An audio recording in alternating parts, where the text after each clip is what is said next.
Chapter 1226. Beberapa tahun yang lalu, Zeke dan pasukan bunuh diri Alpha telah menyapu 9 negara, meninggalkan banyak kehancuran di belakang mereka. Maju cepat hingga saat ini, 9 negara telah membuat persiapan untuk membalas dendam. Zeke Williams tidak akan bisa lolos kali ini. Ichiro, panggil 2 prajurit terkuat Japanio untuk segera membantu Tuan Pike. Tuan Yamano memerintahkan. Dipahami. Ichiro Yamano menjawab, bersemangat. Akhirnya, kesempatan bagiku untuk kembali ke Zeke. Lacey Hinton, kau milikku. Anda tidak bisa lari dari saya. Pike menatap Cakrawala dengan bangga. Tunggu saja, Zeke Williams. Anggota sindikat Bloodsword yang tak terhitung jumlahnya yang mati di tangannya akhirnya dapat dikuburkan. Segera, Ichiro Yamano kembali dengan 2 prajurit terkuat Japanio. Pike pergi bersama kedua prajurit itu segera setelah kedatangan mereka. Menyeberangi lautan, dia maju menuju perbatasan Rahasia. Jika dia menyerang setiap prajurit dari 9 negara sekaligus, itu pasti akan memperingatkan militer, mengalahkan tujuan serangan mereka. Karena itu, Pike memutuskan untuk memancing Zeke ke perbatasan sebelum menyerangnya. Dia sudah membuat rencana pertempuran. Dia mengeluarkan ponselnya dan memutar nomor. Ayo pergi. Sementara itu, di Ateville. Dawn dan Nancy memesan kamar pribadi di Hotel Bintang 5 untuk menyambut Zeke pulang. Mereka sedang bersenang-senang di dalam ruangan. Namun, pada suatu saat, Nancy dan Dawn memulai kompetisi minum karena suatu alasan. Pada akhir perayaan, keduanya keluar seperti cahaya. Lacey juga sedikit mabuk, setelah dipaksa minum 2 gelas bir. Zeke tidak punya pilihan selain mengirim Dawn dan Nancy pulang terlebih dahulu, sebelum pulang bersama Lacey. Di rumah, Lacey pingsan saat kepalanya membentur bantal. Zeke hendak naik ke tempat tidur dengannya ketika teleponnya tiba-tiba berdering. Itu adalah panggilan dari Wall Street. Zeke mengangkat teleponnya. Ada apa? Keserakahan serigala menarik napas dalam-dalam. Zeke, aku akan menunggumu di bawah. Nada suaranya yang serius membuat Zeke mengerutkan kening. Apa yang salah? Dia pasti kesal tentang sesuatu. Zeke mengenakan pakaiannya dan bergegas turun. Keserakahan serigala berdiri di samping tiang lampu dengan noda air mata di pipinya. Dia membuang muka untuk membersihkan wajahnya saat dia melihat Zeke muncul dari bayang-bayang. Meski begitu, air mata segar terus mengalir dari matanya. Zeke mulai panik. Dia bukan tipe orang yang mudah hancur. Ada apa? Dia bertanya. Serigala hitam dari pasukan bunuh diri Alpha telah kehilangan seluruh keluarganya, jawab keserakahan serigala. Ke-13 dari mereka, hah. Zeke mendongak, matanya terbelalak kaget. Tatapan tajamnya membuat Wall Street sedikit mundur.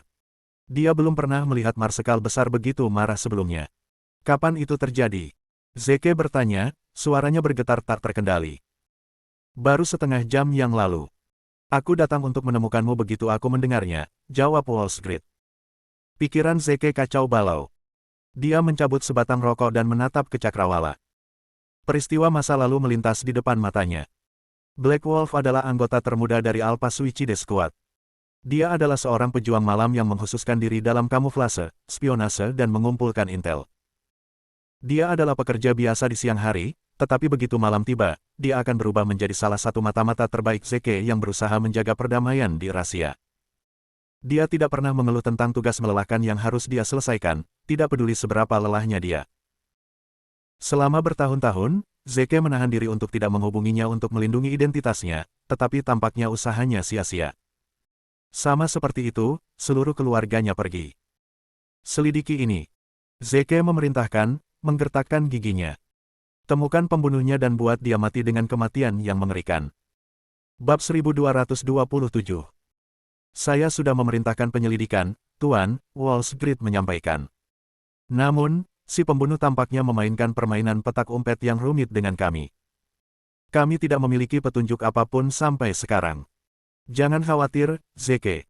Serigala hitam seperti saudara bagiku, jadi aku akan memastikan untuk membalas dendam untuk Black Wolf, bahkan jika itu satu-satunya hal yang bisa saya lakukan selama sisa hidup saya. Zeke menghela nafas, biarkan aku melakukannya.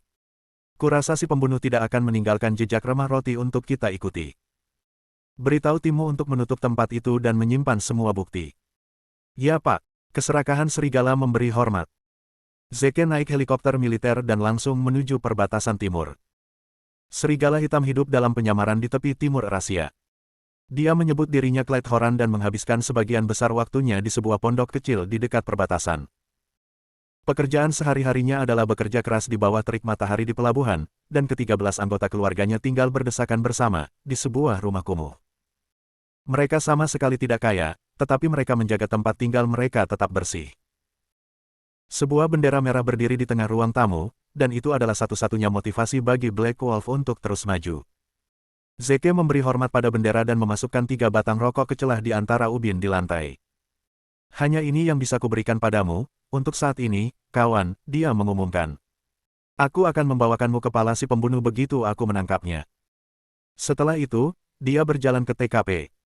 Dia tidak asing dengan kematian dan pertumpahan darah, tetapi pemandangan di depannya tetap mengejutkannya.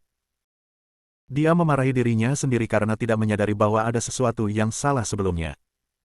Namun, dia menyuruh dirinya untuk berhenti setelah beberapa saat, karena ada banyak pekerjaan yang harus dilakukan. Semakin lama dia menunggu, semakin sedikit bukti yang ada, untuk dia selamatkan. Dia muncul dari TKP hanya 5 menit setelah dia masuk. Apa yang kamu temukan, Zeke? Wall Street bertanya dengan penuh semangat. Menilai dari metode yang digunakan si pembunuh untuk membunuh keluarga, kurasa aku bisa mengetahui siapa pembunuhnya, jawab Zeke. Apakah Anda ingat Master Muay Thai yang menyebut dirinya Tyrant? Mendesis. Keserakahan serigala menarik napas tajam. Itu dia. Master Muay Thai, Tyrant, pernah menjadi instruktur tentara rahasia pada satu waktu. Namun, dia menjadi orang yang paling dicari di rahasia dalam semalam, setelah terungkap bahwa dia telah menjual intel rahasia ke Bloodsword Syndicate. Dia membunuh lusinan, termasuk banyak tentara, dalam upaya putus asa untuk melarikan diri dari negara itu. Militer kehilangan jejaknya setelah dia mencapai perbatasan timur Rahasia, dan tidak ada yang pernah melihatnya sejak itu. Semua orang berspekulasi bahwa Tyrant telah meninggal atau melarikan diri ke negara lain. Zeke, bagaimanapun, memperkirakan bahwa Tyrant masih mengintai di sekitar perbatasan timur. Pastikan kau menemukannya, perintah Zeke. Ya Pak, keserakahan serigala memberi hormat. Tyrant memiliki koneksi dengan orang-orang dari sindikat Bloodsword, yang ahli dalam membuat penyamaran, lanjut Zeke. Tyrant mungkin menyamar untuk melarikan diri dari kita. Siapapun di jalanan bisa jadi dia, jadi kamu harus teliti dalam penyelidikanmu. Ya Pak. Serigala keserakahan diulang, sebelum pergi dengan anak buahnya. Zeke, di sisi lain, memulai persiapan untuk penguburan yang layak dari serigala hitam dan keluarganya. Keserakahan serigala menghubunginya lagi di sore hari. Zeke, aku punya petunjuk. Ada arena bawah tanah besar di kota tepi laut lain, dan bosnya tampaknya sangat kuat. Meski begitu, dia tidak muncul di depan umum, dan terakhir kali ada yang melihatnya adalah saat pembukaan arena. Hari. Kami berhasil menemukan video dia juga. Dari apa yang saya amati, gaya bertarungnya tampaknya memiliki jejak Muay Thai di dalamnya. Bab 1228. Keserakahan serigala menunjukkan Zeke video yang diambil dari bos arena. Zeke mengangguk. Kamu benar. Dia mencoba yang terbaik untuk menyembunyikannya, tapi aku masih bisa mengatakan bahwa dia dilatih di Muay Thai. Selain itu, dia berasal dari kelas Silver Archduke, jadi sangat mungkin dia adalah bos dari arena ini. Kita pergi menemuinya. Archdukes dikategorikan menjadi 4 level, yaitu Bronze, Silver, Gold, dan Platinum Archdukes. Zeke milik Archduke Platinum, Ares adalah Archduke Emas, sementara Tyrant adalah Archduke Perak, yang terendah dari ketiganya. Zeke tahu bahwa Tyrant bukan tandingannya. Sebelum dia melangkah keluar dari rumah, Zeke berbalik dan memberitahu bawahannya, saya tidak ingin membuat terlalu banyak suara dan menakuti Tyrant, jadi tetaplah di tempat dan jaga tempat itu. Ya Pak. Segera, keserakahan Zeke dan serigala tiba di arena bawah tanah. Tidak hanya besar, tetapi juga memiliki aura misterius, dan satu-satunya cara orang dapat mengaksesnya adalah dengan menjadi anggota. Bahkan, seseorang harus menerima undangan dari setidaknya 2 anggota yang ada untuk mendapatkan keanggotaan. Kalau tidak, seseorang akan dilarang masuk, tidak peduli berapa banyak uang yang bisa mereka tawarkan. Keserakahan serigala berhasil memberi mereka umpan bebas sebelumnya, dan mereka melangkah ke arena segera setelah tiba. Arena riuh dan ramai karena pertandingan yang sedang berlangsung. Pertandingan tinju bawah tanah berbeda dari yang resmi. Tidak ada langkah-langkah keamanan atau bahkan aturan secara umum, dan pihak yang bersaing harus menandatangani perjanjian hidup dan mati sebelum pertandingan. Setiap pertandingan akan berakhir dengan genangan darah di tanah dan beberapa patah tulang, dan yang terburuk adalah mayat. Kita harus memancing Tyrant keluar dulu, gumam Zeke, melihat ke arena. Mengapa kita tidak menantangnya secara langsung? Kurasa dia tidak akan setuju dengan ini, Zeke, kata Wallsgrid. Namun, saya tahu tantangan tingkat S di mana Anda harus berjuang dari peringkat 10 ke peringkat 1. Jika Anda mencapai puncak, Anda akan mendapatkan kesempatan untuk melawan Tyrant sendiri, serta mendapatkan hadiah. Sejumlah besar uang sebagai hadiah. Anggota arena dibagi menjadi 10 peringkat sesuai dengan kemampuan mereka. Yang terlemah dimasukkan ke dalam peringkat 10, sedangkan yang terkuat dimasukkan ke dalam peringkat 1. Baiklah kalau begitu. Ayo kita lakukan, Zeke setuju. Mereka berjalan menuju meja resepsionis. Tolong, kami ingin mengambil tantangan kelas S, permintaan Wallsgrid. Resepsionisnya adalah seorang wanita muda yang cantik, dan dia mempelajari Zeke dari ujung kepala hingga ujung kaki sebelum berkata, saya tidak akan merekomendasikannya, nak. Hampir semua orang yang menerima tantangan ini telah meninggal. Jika Anda benar-benar membutuhkan uang, katakan saja itu dengan keras. Mungkin saya akan meminjamkan Anda beberapa dengan harga tertentu. Dia melirik Zeke dengan genit saat dia berbicara, terpesona oleh aura jantannya. Diam, keserakahan serigala menggeram. Kami menerima tantangan, dan itu final. Kenapa kamu begitu kasar? Tanya wanita muda itu, tampak terluka.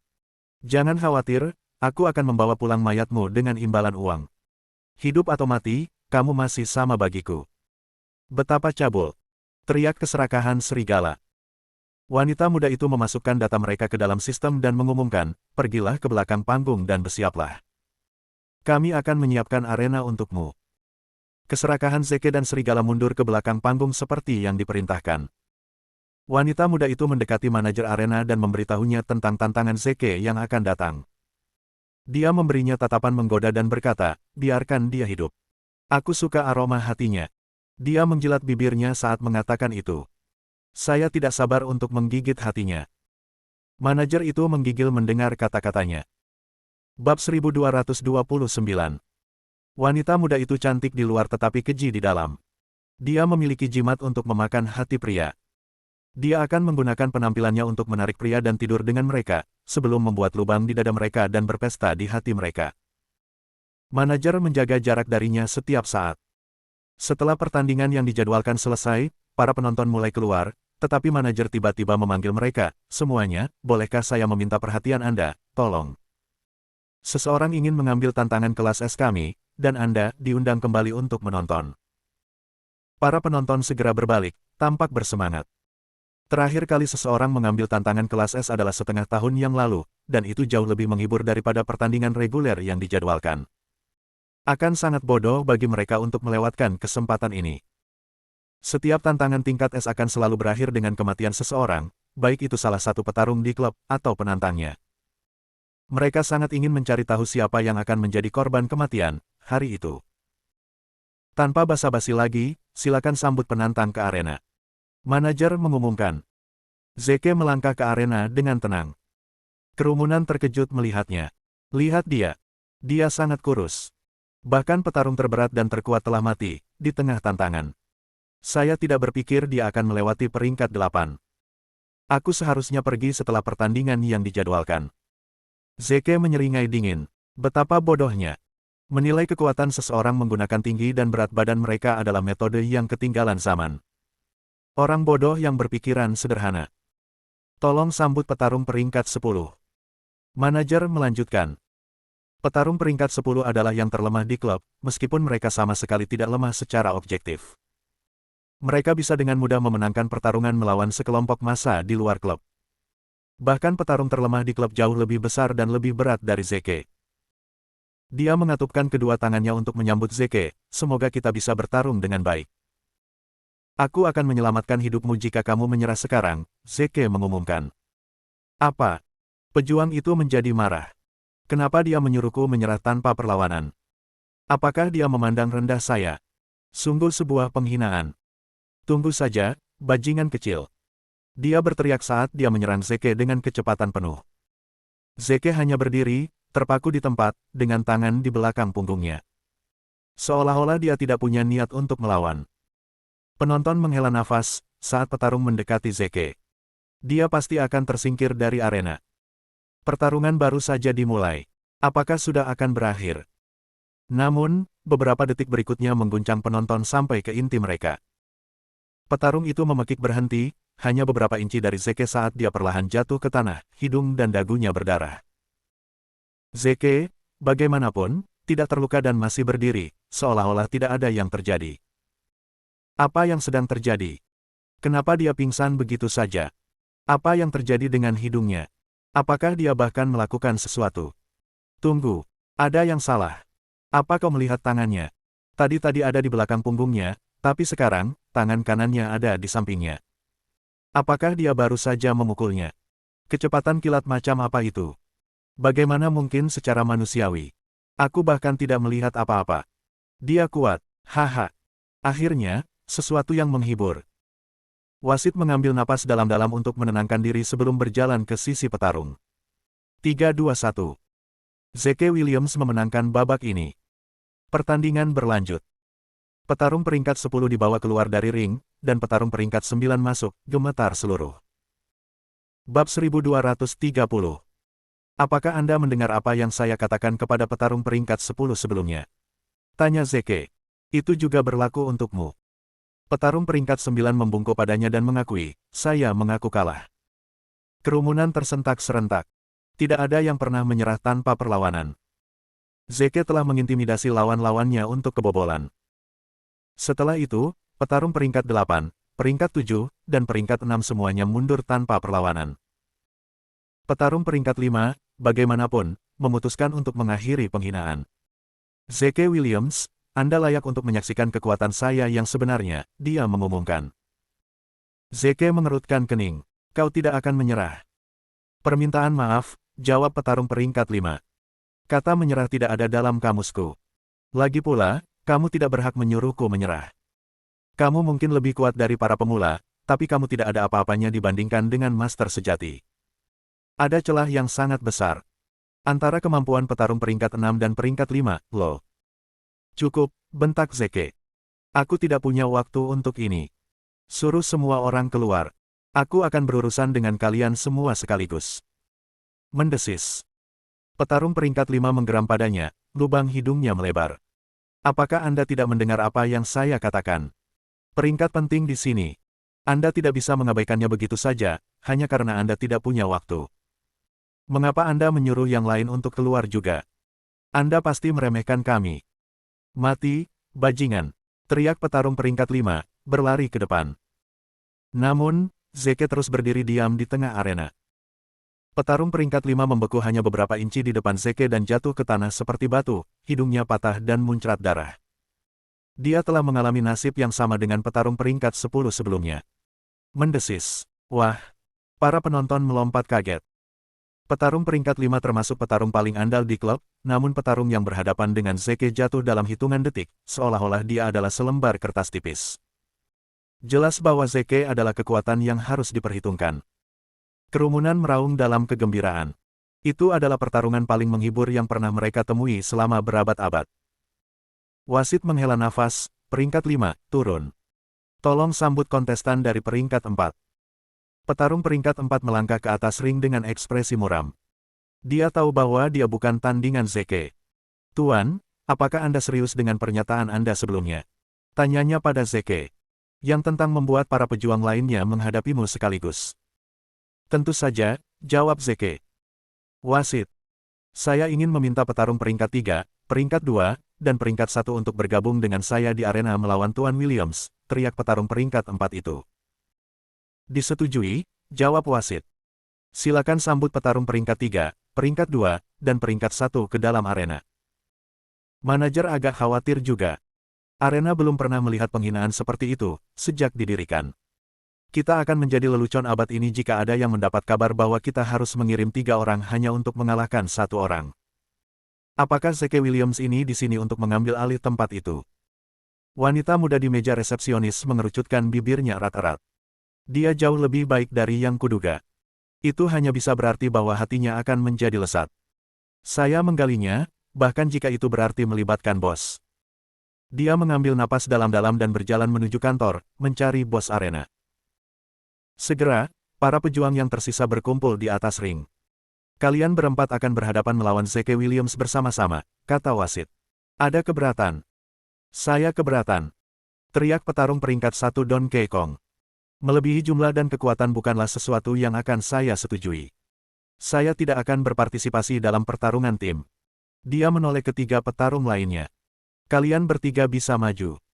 Akan sangat bagus jika kamu bisa memenangkan ini, tetapi jika tidak, aku akan berurusan dengannya secara pribadi.